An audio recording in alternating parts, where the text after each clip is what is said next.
Bom dia a todos, sejam todos bem-vindos. Aí eu vou ter que falar um pouco mais baixo, porque com o microfone, normalmente eu falo mais alto sem o microfone, aí eu vou ter que ajustar. Tudo bom?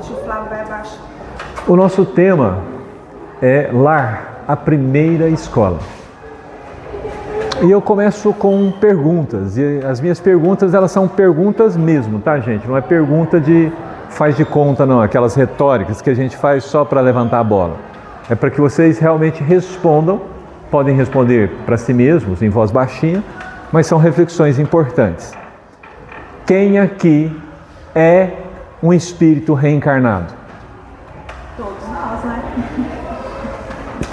Você tem certeza? Você não é filho de seu pai, não? Sua mãe? É também, né? Vocês viram que já deu uma bagunçada na cabeça. Então se preparem, porque aqui é voo com turbulência. Nós somos espíritos reencarnados. Várias vidas. Vários pais, várias mães. E os nossos filhos? Vixe. Também. Nossos filhos também são espíritos. Espera aí. Eles já tiveram uma vida anterior? Esses pititim já tiveram uma vida anterior? Já casaram antes, já namoraram, já saíram de casa, já participaram de guerras, já morreram várias vezes, eles já morreram várias vezes. Percebam que, como nós não fazemos essas reflexões, a gente evita de pensar, né? A gente prefere ir com as ondas do mar, né? E viver na vida conforme o toque da vida. Nós acabamos nos limitando, nos impedindo de ter acesso a informações valiosíssimas para o desempenho das nossas missões. E a missão dos pais, a minha missão como pai, é aproximar o máximo possível os meus filhos de Deus.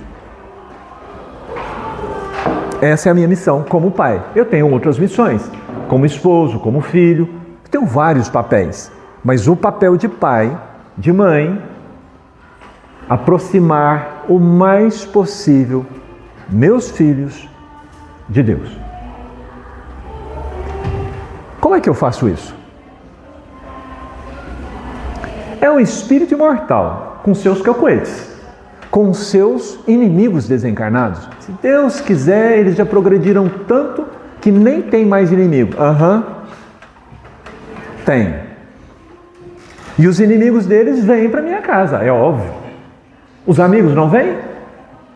E os inimigos também vêm. Lé com lé, cré com cré, a gente anda em grupo. Então estão lá na minha casa meus filhos, seus inimigos e seus amigos desencarnados. Já ampliei um pouco. Uma vez que a gente abre a perspectiva, a gente amplia mais. Sendo espíritos imortais, será que eles nos acompanharam antes de reencarnar? Já pensaram nisso? Será que quando vocês estavam namorando, não tinha um dedinho deles lá? Nós já ouvimos histórias disso. De espíritos que queriam reencarnar e provocaram a aproximação dos pais para poderem ter a chance de reencarnar. De espíritos que planejaram a existência antes. Nosso lar tem lá a história da mãe do André Luiz, que está preparando a reencarnação para o pai dele que está desencarnado. Ela já organizou, a filha já tinha ido, já tinha organizado com alguns amigos para receber a ele como filho. Arrumou pais para ela e depois reencontraria ele, casaria com ele e receberia as duas amantes como filhas. Nosso Lar, livro básico, simples de ler, história fácil de entender e que esclarece para nós um pouco da dinâmica de formação de um lar. Porque muitas vezes os nossos filhos, que hoje estão conosco, nos conhecem de antes. Vamos pensar nisso, né? Essa meninada conhece a gente antes. Viu a gente namorando, viu a gente estudando, viu a gente crescendo. Às vezes até organizaram a nossa encarnação. Muda muito a perspectiva que a gente tem dos filhos, não muda não?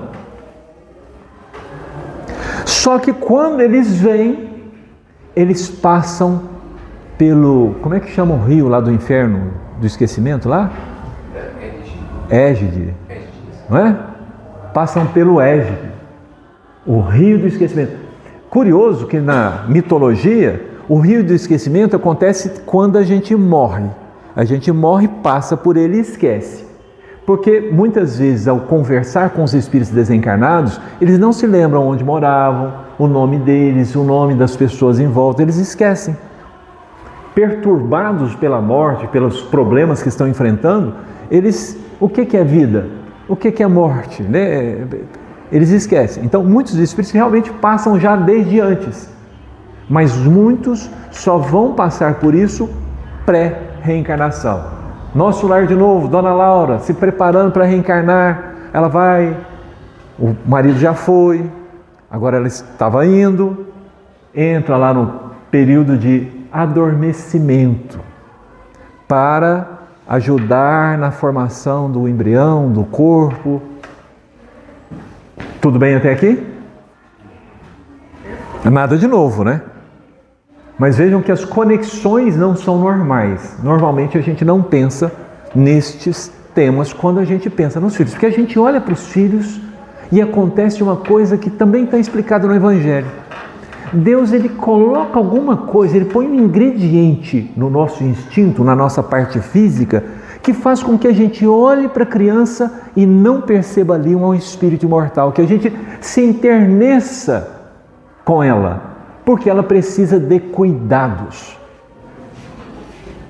O espírito, pensem nisso, estou lá morrendo de medo de reencarnar.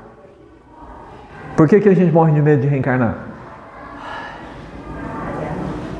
Porque a gente acredita mais na queda do que na vitória. A gente acredita mais no ruim do que no bom. A gente sabe que vai dar errado de novo.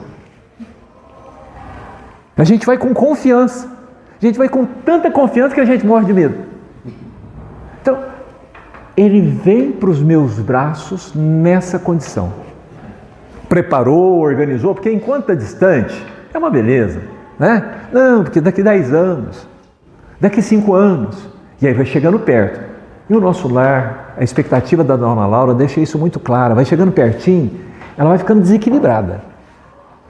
Tem uma história no Missionários da Luz, do Sigismundo, que também prepara a reencarnação, que aí o casal renasce e ele fica do lado de lá, ajuda o casal, ajuda a formação da família, prepara tudo. E quando chega a hora de reencarnar, o pai dá para trás. Não quero, estou com medo, ele vai me matar de novo, estou tendo pesadelo, nem consigo dormir mais.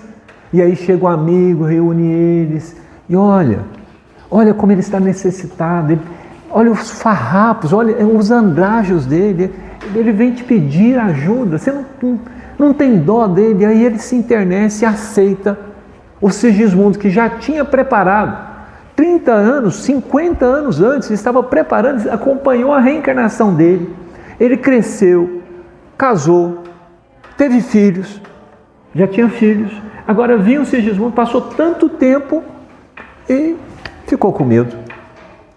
E aí o Sigismundo entra também nos conflitos.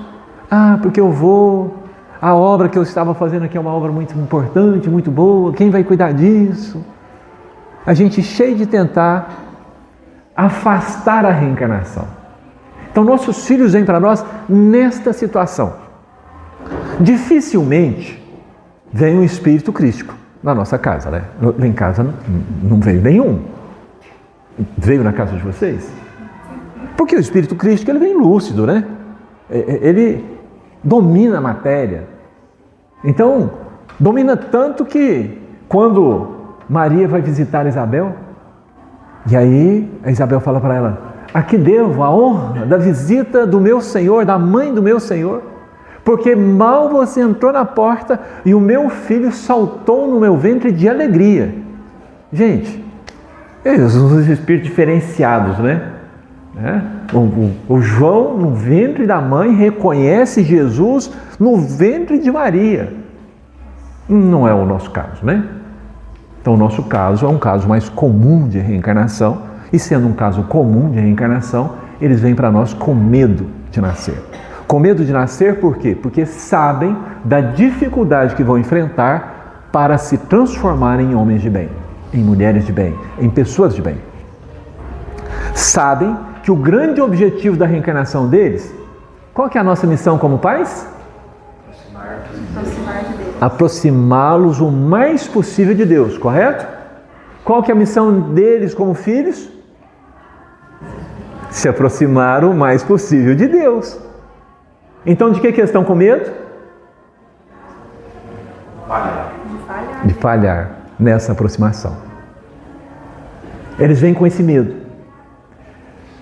E aí vem a primeira escola. Como nós vamos mostrar Deus para eles?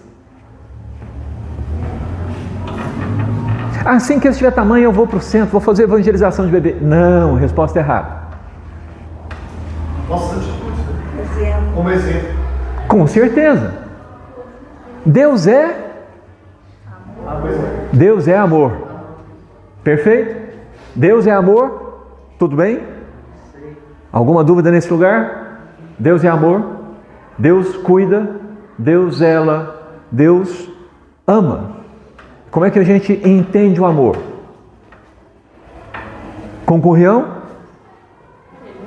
Também. Deus não nos corrige? Também. Ele tem cuidado de nós. E um dos primeiros cuidados é a ternura. Quantas vezes a gente pega o bebê e fala para ele: fique tranquilo, eu estou aqui para te ajudar. Falar. Por quê? Ele ainda não consegue ver direito.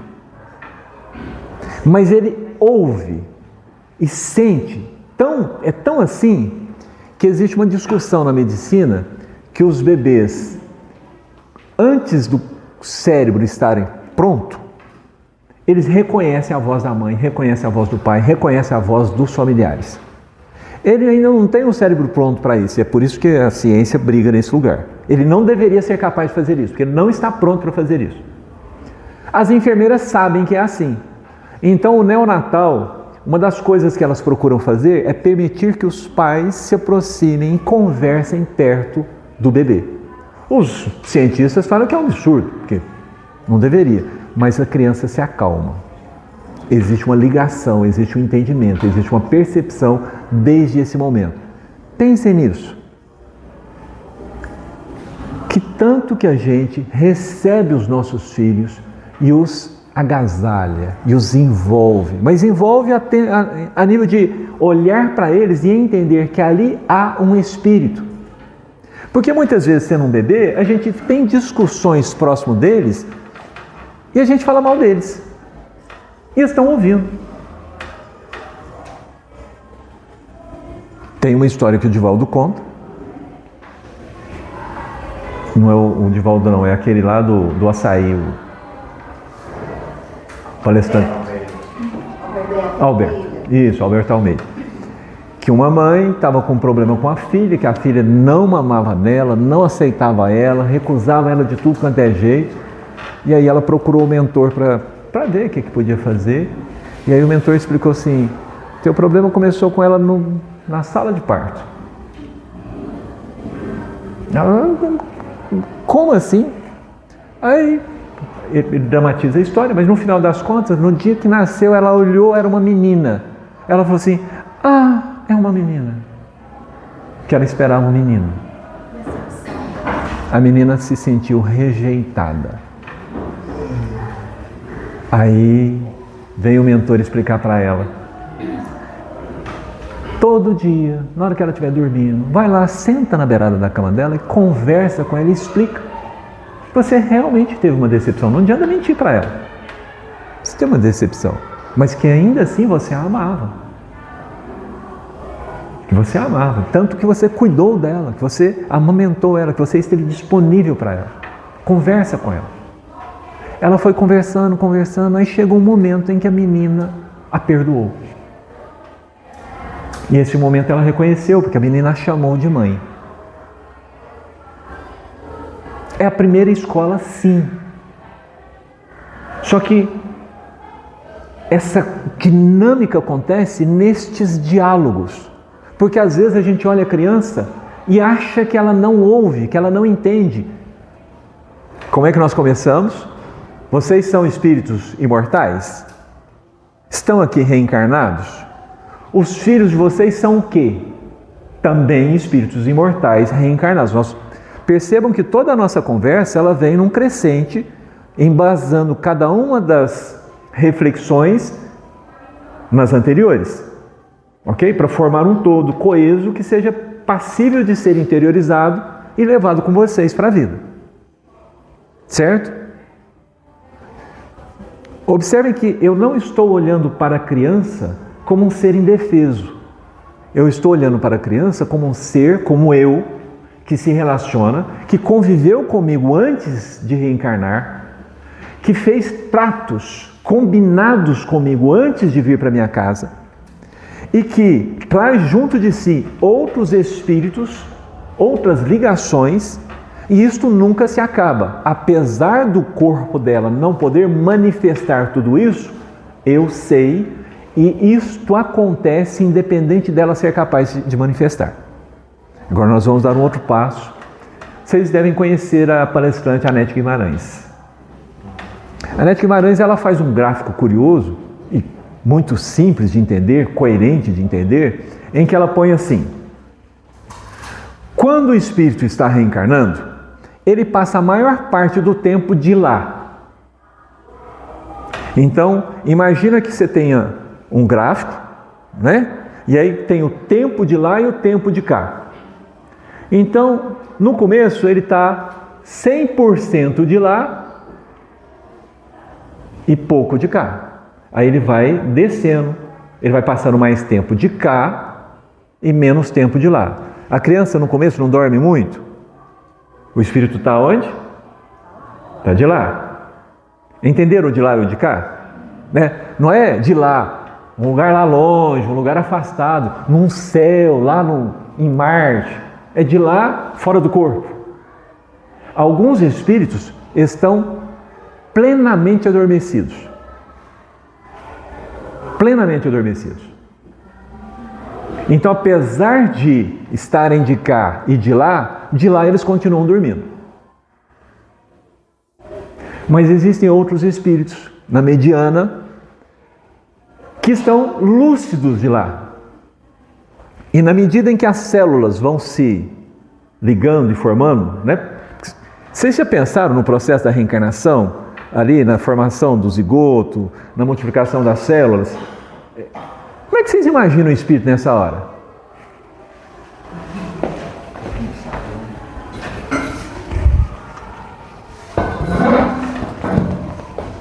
Trabalha aí, mamãe. Monta o corpo aí. Tô de boa aqui. Vou dar uma passeada aqui, tá? A gente normalmente não pensa, né?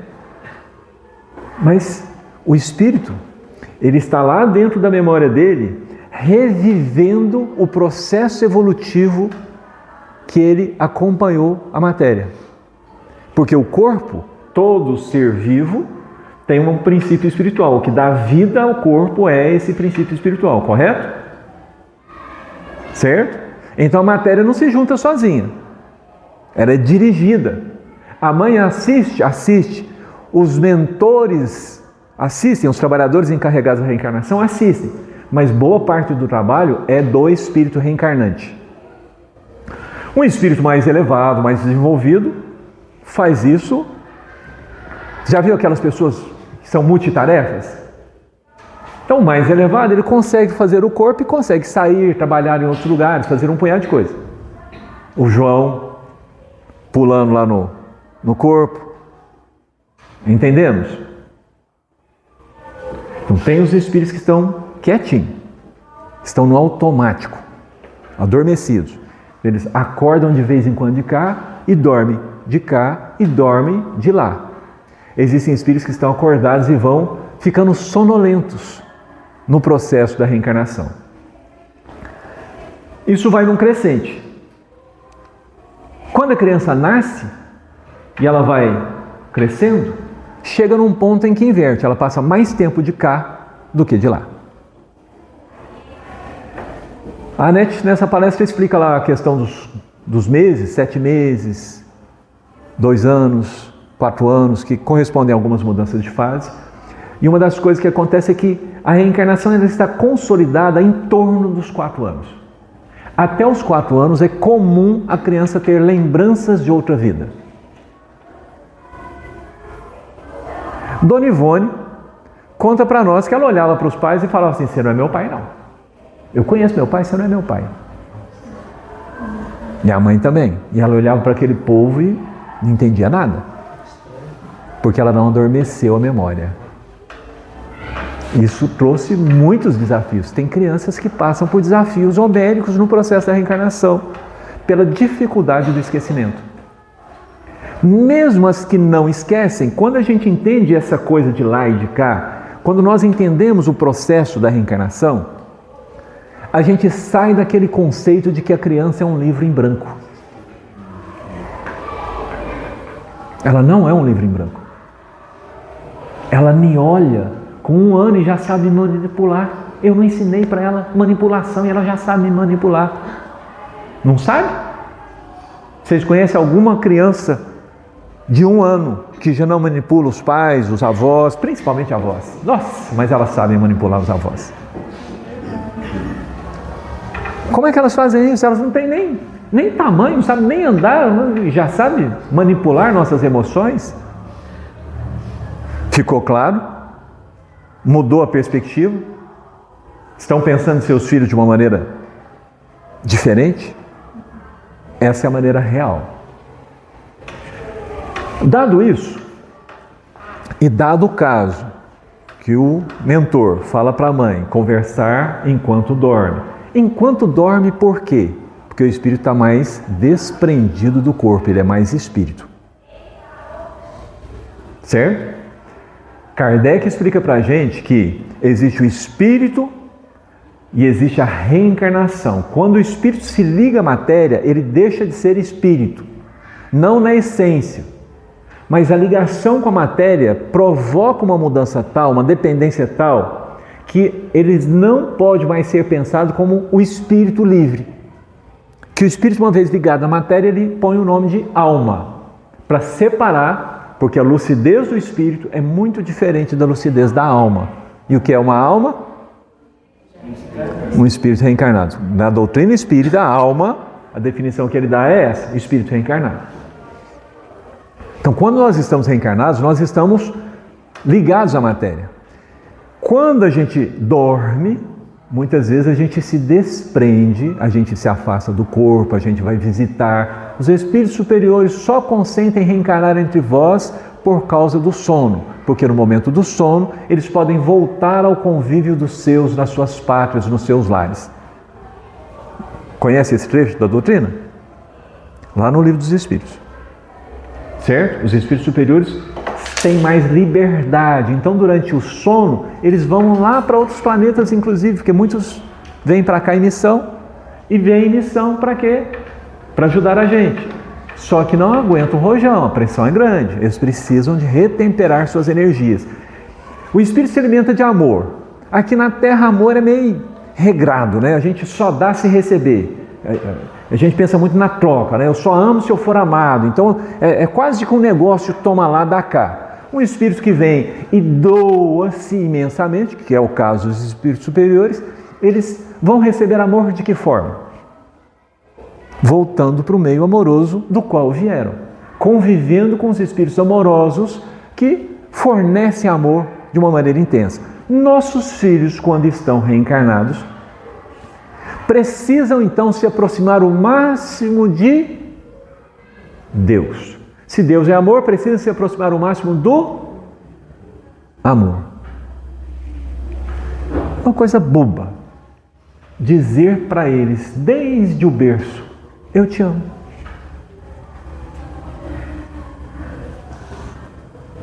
Ah, ele sabe, não sabe. Como é que eu aprendi isso? Uma vez alguém falou assim, cuidado quando você fica conversando aí sobre seus problemas, que o espírito inferior, ele não sabe ler pensamento, não. Ele tem assim uns flashes mais ou menos, mas voz ele ouve, igual você ouve. Entenderam? Os nossos filhos, na sua maioria, são espíritos como nós. Inferiores. Escala espírita, estou falando de escala espírita, tá? Não se ofendam. Escala espírita. Nós somos espíritos inferiores. Então os nossos filhos são, na sua maioria, também. E o espírito inferior, ele precisa de ouvir. Porque aí tem as vibrações, a vibração é carregada, chega lá, ele percebe essas vibrações e mais. Vendo um café filosófico, teve um determinado participante que falou assim, eu só sei o que sei quando alguém me pergunta. Porque eu tenho que elaborar uma resposta e eu tomo consciência de que eu sabia. Se ninguém me pergunta, eu não sei que eu sei. Porque não está elaborado. Compreendem isso? Quando eu falo, eu elaboro. Eu tomo consciência, eu coloco na consciência. E o receptor também. Porque ele tem a chance de receber aquelas vibrações. E o que acontece quando vocês ouvem alguma coisa? Não dispara uma série de pensamentos dentro da cabeça? É porque eu falo aqui, vocês pensam... Eu falo 1 quilo, vocês pensam 10, alguns pensam até 100 quilos. Né? Então, quando eu falo para a criança, eu materializo isso. Eu corporifico. Eu crio um conjunto de vibrações que vai entrar dentro dela e vai fincar raízes. E vai provocar ligações. E vai aproximá-la mais do amor.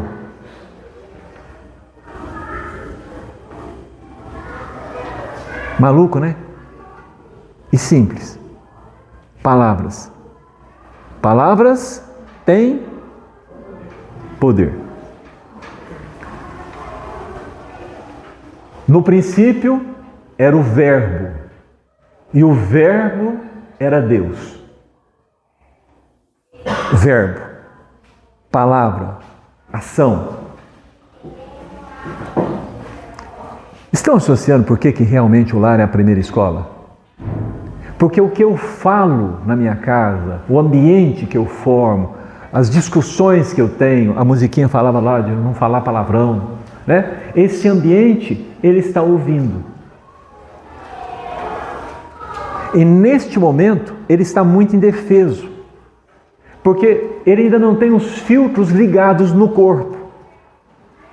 Ele ouve um pouco como espírito, um pouco meio cambaleante, meio sonolento. Vocês sabem que no processo de hipnose acontece mais ou menos a mesma coisa. Então ele está mais ou menos sendo hipnotizado por tudo que está sendo dito e vivido na casa. Em primeiro lugar, o lugar com menos filtros.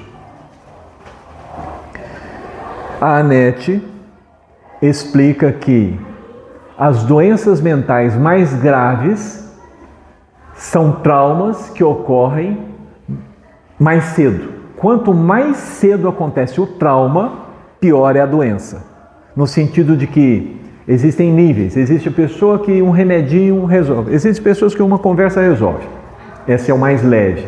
É onde o trauma é mais tardio. Existem pessoas que têm que tomar medicamento. Essas já são medianas. Existem pessoas que têm que ser internadas em surtos psicóticos constantes. Estes são traumas mais profundos. Quando é que acontecem esses traumas? Entenderam? Isso é ciência, tá, gente? É ciência pura, é pesquisa pura. Aqui eu não estou inventando, tirando... É fato.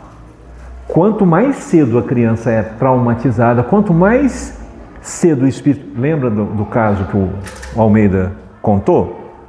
Que lá na sala de parto a mãe teve uma decepção e deu aquela descarga sobre a criança. Aquilo ali é um trauma no mais cedo dos mais cedo dos mais cedo. Existem traumas anteriores, porque quando a mãe descobre que está grávida e fala assim, eu não quero esse filho. Então existem traumas que são mais profundos ainda. Perceberam? Na hora que a gente começa a conectar tudo que nós estamos falando, e a questão de refletir sobre isso, fica muito claro que é bem anterior ao que a gente pensa. Que não é quando a criança foi para a escola, não é, sabe? A escola já é tardia. A escola, a criança já vai com muitos filtros. Com muitos, mais uma enormidade de filtros. O primeiro lugar é realmente o nosso lado. E começa antes da reencarnação. Não, Manuel, mas eu não sabia disso. Sabia, você só não pensou sobre isso. Porque se nós planejamos a nossa reencarnação antes, a gente estava tudo morto, eu estava morto lá com eles. Pensar nisso? Às vezes, é antes até da minha reencarnação. Toda a minha vida é uma escola para esses reencontros, para essa readequação, para que eu leve mais para Deus. Vocês conhecem alguém que seja capaz de me dar $1 milhão? Vocês têm $1 milhão para dar para mim? Vocês conhecem alguém que é capaz de dar o que não tem? Não, né? É básico, não é? Concordam? Tá. Eu tenho que aproximá-lo de Deus. A minha missão como filho é me aproximar o mais possível de Deus. Do amor. Mas eu não me sinto amado. Eu sou carente. Sabe aquele desenho animado que tinha? Ó céu, ó dor, ó vida, ó azar. Eu estou parecendo com um cara daquele. Gente, se vocês assistirem esses programas que os filósofos tratam lá de Nietzsche, Lacan, é uma depressão impressionante. Mas eu entendi, porque eles tratam depressivos. Então, como eles tratam os doentes, todo mundo no mundo para eles está doente. Porque eles só vê doença. Então, é calamitoso. Desde o Freud, umas explicações ali, o fim da sociedade, o homem está perdido. Um trem assim, uma calamidade que você lê aqui e fala, Deus me livre.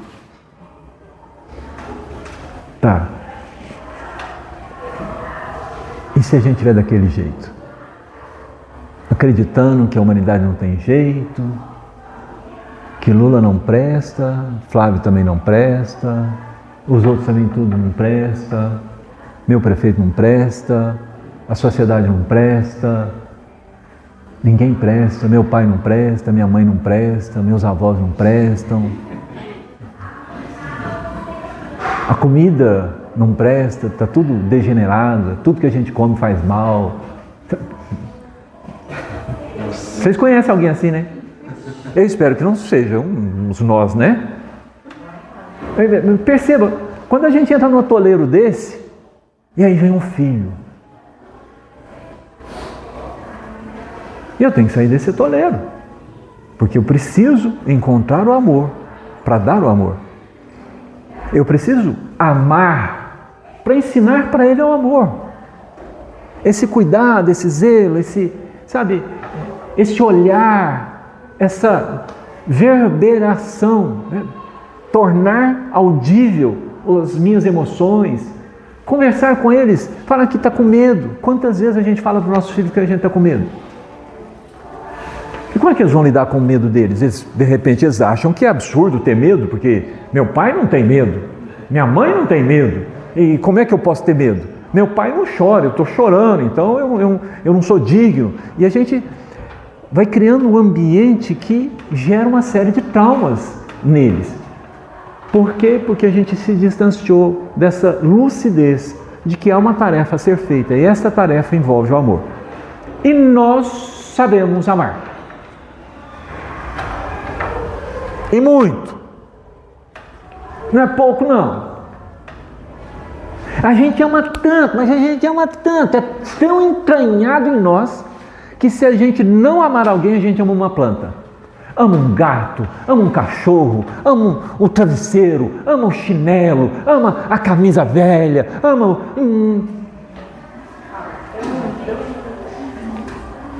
porque é entranhado, é uma força em nós. Deus é amor. Nós fomos criados à sua imagem e semelhança. Nós somos o quê? Filho de peixe? Peixinho é. Deus é amor? Amorzinho eu sou. Nós somos amor. É uma coisa que as pessoas não nos contam. Sabe, eles vão embaralhando, vão colocando uns trem em torno de nós que a gente fica, meu Deus, eu vou fazer assim, não, mas assim não está perfeito, eu vou fazer assado, não, mas assim, sabe? E a gente fica ali equilibrando pratos, quando a verdade é muito, muito, muito, muito, muito simples. O desafio para nós, prestem atenção nisso, o desafio para nós é não amar. É a gente fazer de conta. A gente criou uma série de fantasias para a gente tentar tapear, para a gente se mostrar forte, né? Eu não amo.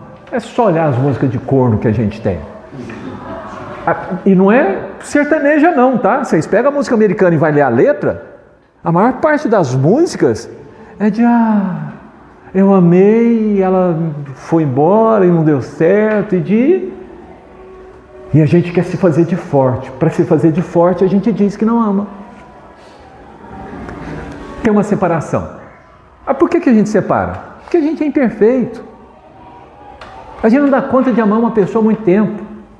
Sabe? A pessoa muda e a gente não queria que ela mudasse. Ela muda para um trem que a gente não conhece. Estou te desconhecendo. Essa não é a pessoa que eu casei. A pessoa muda, a gente tem dificuldade. Separa. Aí a gente fica lá naquele sofrimento, não sei amar.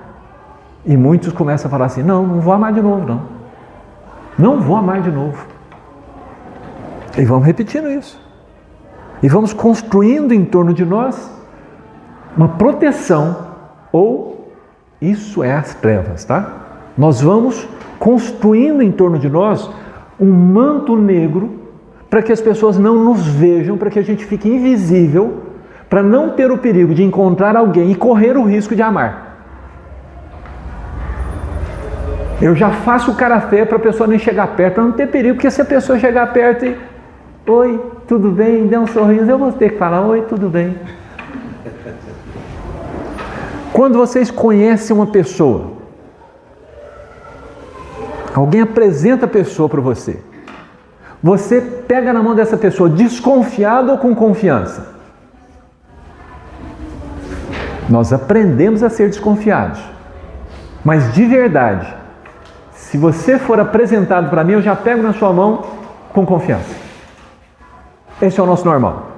A gente anda na rua, olha para as pessoas, todas as pessoas vão nos matar, vão nos levar para o escurinho, pegar nosso rim e nos deixar lá sem um rim.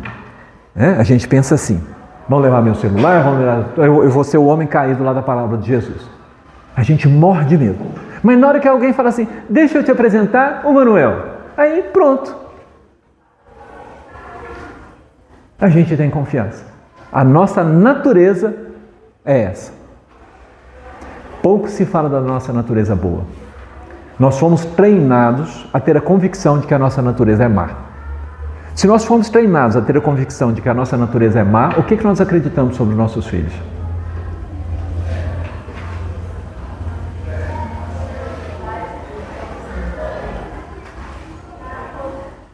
Não presta, né? Tudo espírito falido, tudo espírito ruim, deve ser um obsessor meu, isso deve ser a minha sogra que reencarnou como filha agora. Compreendem? Nós precisamos trabalhar nossos conceitos. O Espiritismo nos liberta desses traumas, dessas ilusões. Ele vem trazer a verdade de uma maneira muito simples, muito compreensível. Entendermos-nos imortais é a chave, mas uma chave que muda nossas vidas. Mas compreender também no nosso entendimento da nossa imortalidade que o outro também é imortal. Que o meu filho é imortal. Que os meus netos são imortais. Que os meus avós são imortais. Que isto tudo aqui é muito importante. Muito importante. Mas é um pedaço da minha vida. Porque a minha vida ela é anterior à matéria. Ela permanece durante todo o tempo que eu estou ligado à matéria. E continua após a matéria voltar para a matéria. Compreender isso e aplicar este conceito aos meus amigos, aos meus inimigos, ao Lula, ao Bolsonaro, a Dilma, ao Sarney, os mais novos não sabem o que eu estou falando, né? Mas, sabe, compreender que o Trump é um espírito reencarnado e ele tem as encrencas dele. Com quem que o Trump tem encrenca, gente? Vocês já pensaram com tanta gente que ele tem encrenca? Sabe, o cara está lá quieto na vida dele, o que ele faz? Vai lá encrencar com o cara. É normal. É normal. É difícil para a gente aceitar, mas é normal. Eu faço isso na minha vida privada. Vocês também fazem isso na vida privada de vocês. Sabermos-nos imortais. Sabê-los imortais. Compreender que o amor é a essência de tudo. É a busca. E é, portanto, também a nossa essência. E que o que a gente tem feito é lutado contra o amor. Amar é fácil. Nossa, e é bom. Mas amar é bom. Pensa num casal de namorado. O homem fica babando. Não é? E a mulher fica babando também. Ah, mas os dois se derretem. É amorzinho, amorzinho. Né? Por quê? Porque amar é bom. Sexta-feira, você trabalhou a semana inteira, uma semana dificílima. Aí você vai encontrar com a pessoa amada. Você está cansado? Não, não está. E você se arruma, vai no cabeleireiro, você arruma tempo, você faz maravilhas. Por quê? Porque amar é bom, é gostoso. Amar é bom. O sacrifício que a gente vê, porque a gente ama, é da nossa natureza. Então é fácil conduzir nossos filhos para Deus. Por que que a gente pôs na nossa cabeça que é difícil? Entendem o paradoxo? Nos ajudaram a ver nas trevas, a ver dificuldade, a ver impedimento. E o Espiritismo vem nos ajudar a não ver isso.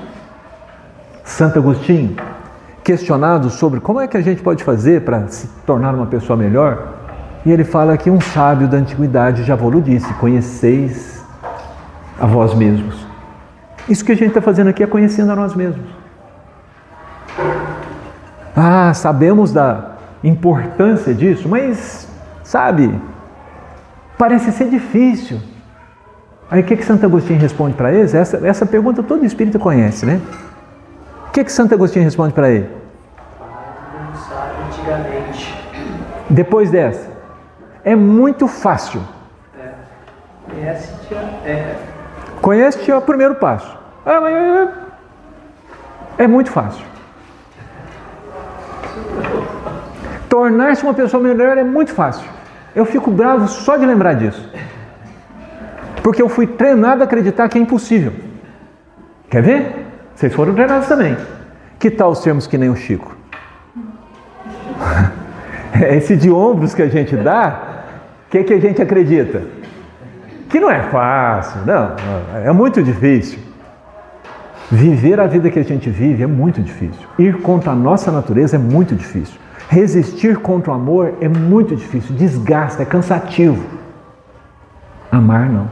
Amar rejuvenesce, recupera, anima, energiza.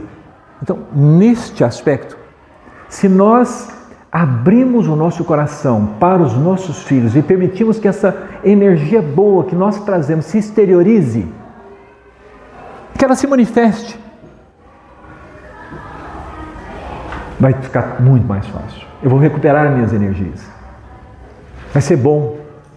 Ser pai vai ser bom. Ser mãe vai ser bom. Ah, eles vão dar trabalho? Vão. Porque às vezes a gente pensa que educar os filhos é pagar uma escola para eles.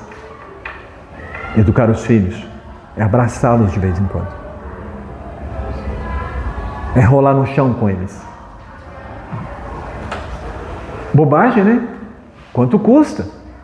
Custa você sair das suas ilusões e vir para o mundo real. Que o que importa para nós é olho no olho, é o que a gente diz, é a solidariedade, é estar presente, é torcer num jogo de futebol, é comemorar, é chorar junto. Sabe? Coisas que a gente sabe fazer, mas que a gente põe barreiras. E aí a gente delega a educação deles para os professores. E tem professor que está fazendo isso magistralmente. Tem crianças que adoram seus professores, são amados, eles recebem carinho, recebem atenção. Os professores vão lá e brinca, e vive com eles.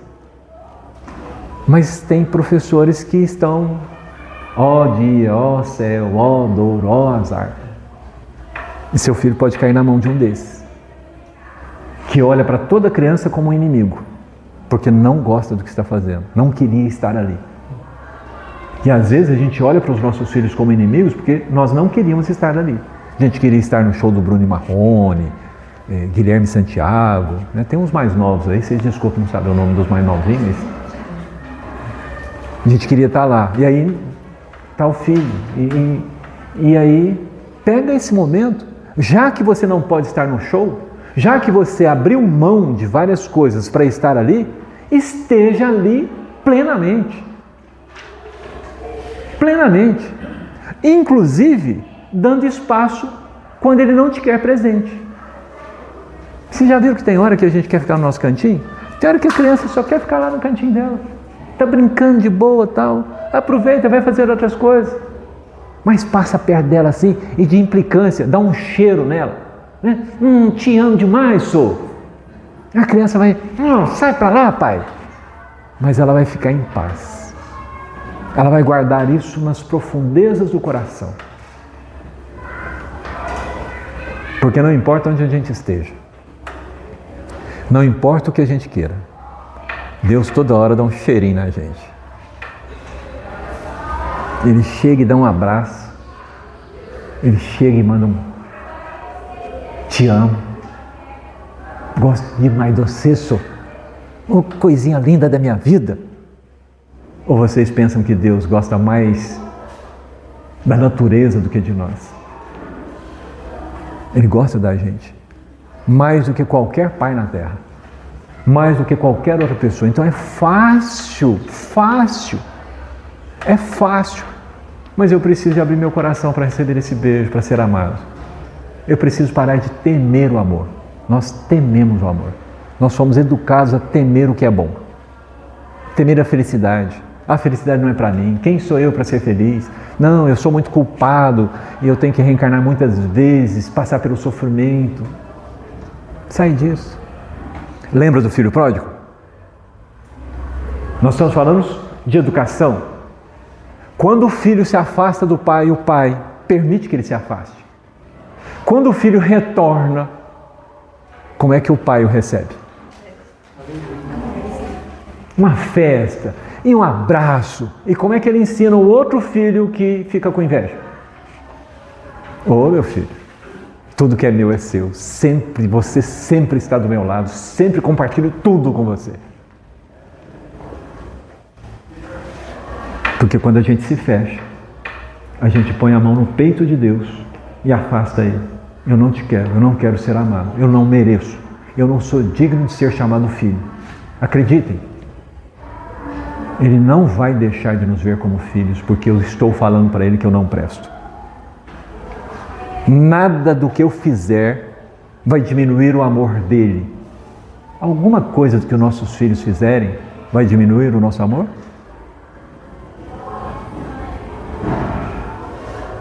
Entenderam? Conectamos? Eu não sei que hora que termina. 10h30. Então nós ainda temos 10 minutos para dúvidas. Aproveita aí, pessoal. Vamos tirar as Posso fazer? Claro. Eu acho que quando você explica um pouco sobre a importância dos traumas na infância, eu penso em pessoas que às vezes desenvolvem transtornos de personalidade, tipo borderline, né? Uma pessoa que tem medo profundo do abandono, duvida de quem ela é. E sei lá, muitas reflexões. Eu vou tentar colocar em uma pergunta.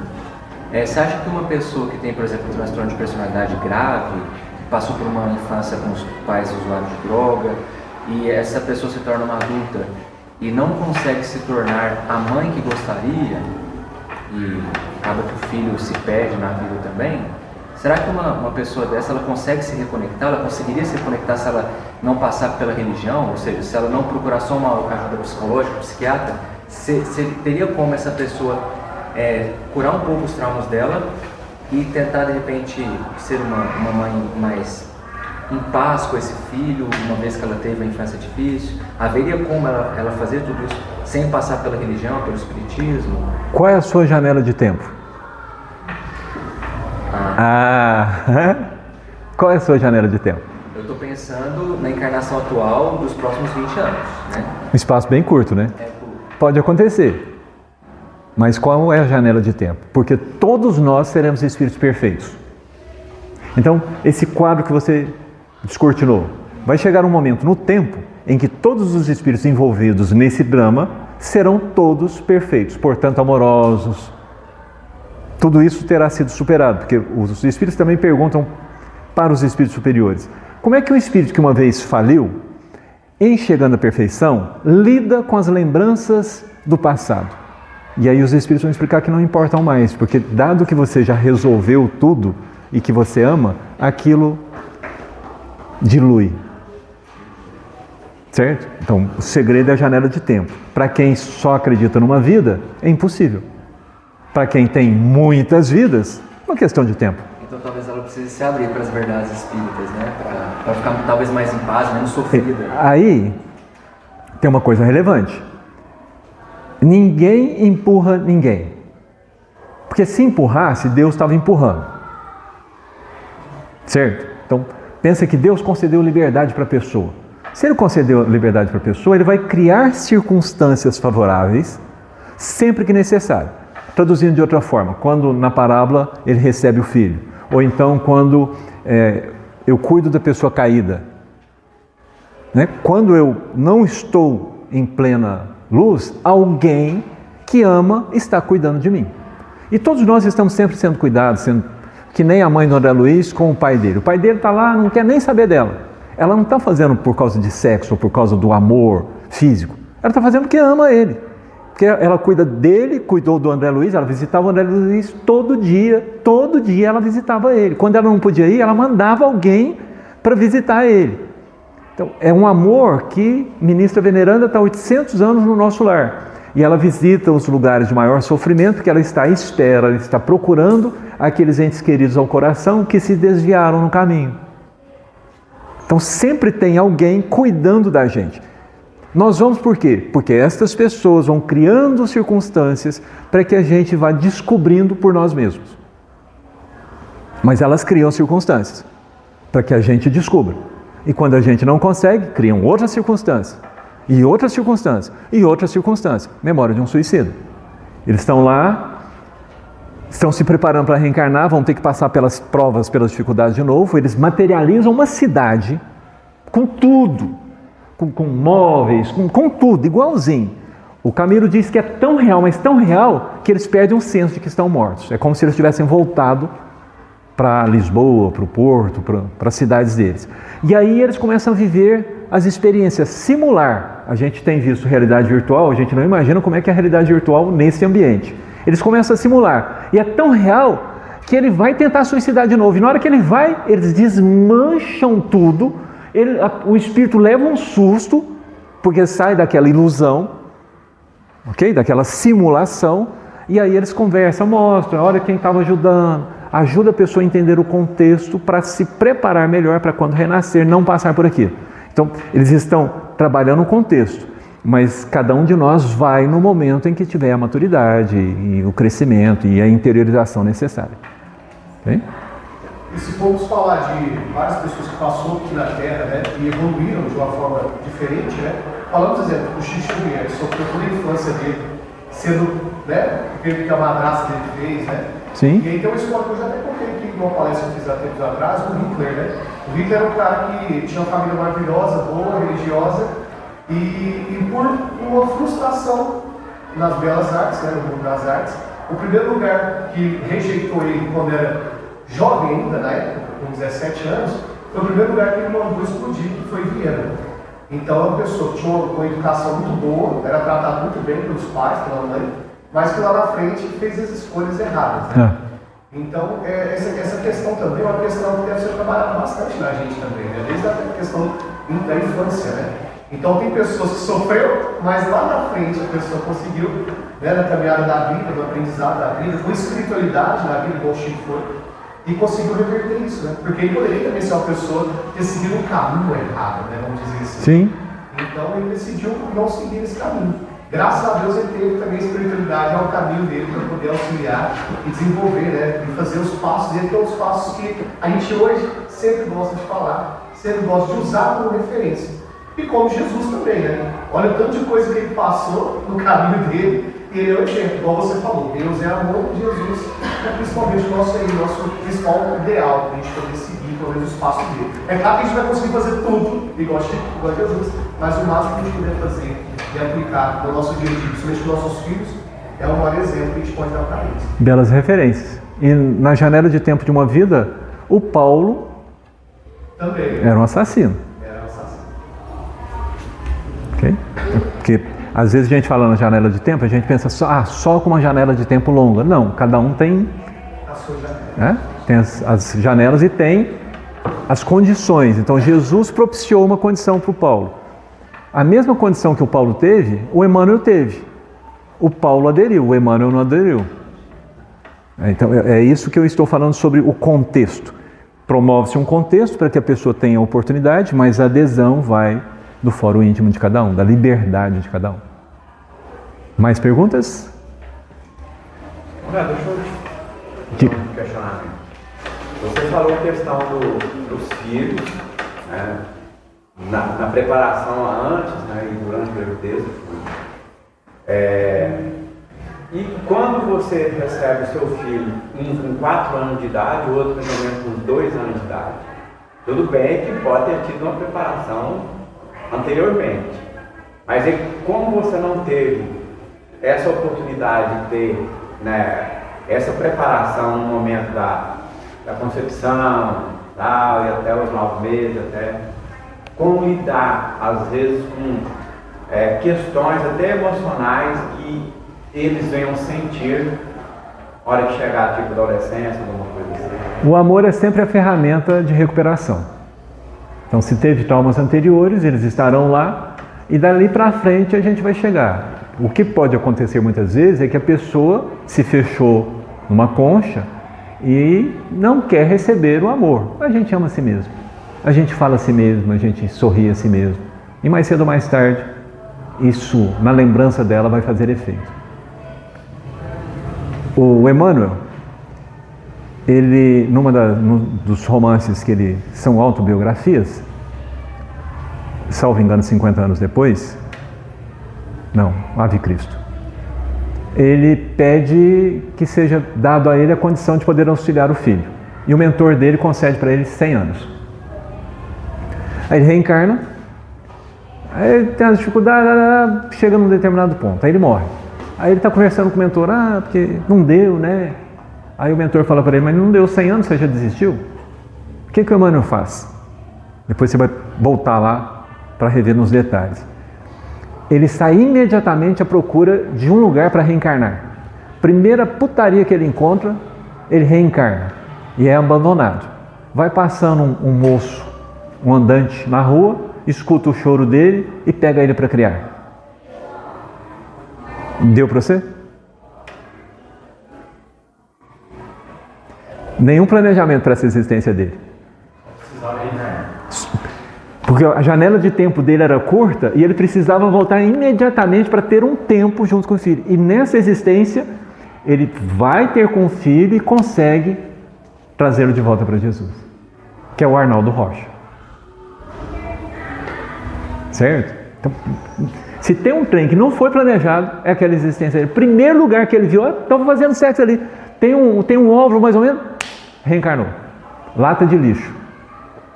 Emmanuel nessa existência, ele já estava pregando, ele já era cristão, ele já era amoroso, ele era importante ali naquele cenário de cristianização da humanidade. Reencarna sem nenhum planejamento, não conhecia os pais.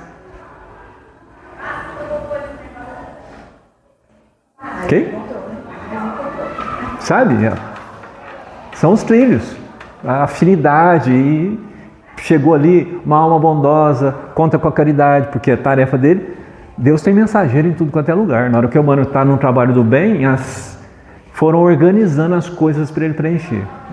A capacidade de Deus de remendar os nossos desvios é impressionante, porque quanta gente abandona a missão e, no entanto, o mundo continua funcionando. A pessoa era para viver em Uberlândia, foi morar em São Paulo. E o trabalho que ela ia fazer aqui em Uberlândia? Teve que dar um jeito. Ok? Perguntas? Uma perguntinha só para... E sobre frustrações dos pais, assim, né? Por exemplo, os filhos, assim, no meio do caminho, o filho vai em volta com drogas, suicídio, que aconteceu com o próprio grupo nosso aqui, pais falarem sobre filhos suicidados e tal. Nessa janela, vamos dizer assim, né? De aprendizado, os pais passam por essa frustração. Cuidei, levei evangelização, levei no centro, mas ele desviou no meio do percurso.